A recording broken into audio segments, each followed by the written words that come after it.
Kalansay. Wah. Sus. Grob. Igat.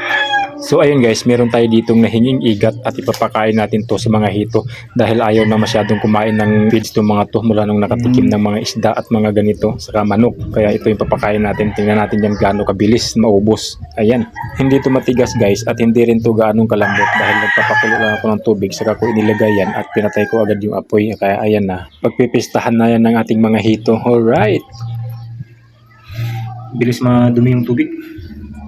Yung time ko inarantin doon dahil may cannibalism, nagugutom ata sila, kinain nila, kaya natanggal yung mga balat. Sana mabuhay pa yan. Ayan. So ayun guys, after ng ilang minuto lang, ito na yung nangyari sa igat. Grab. Kalansay. Wah. Sus. Grab. Clean up.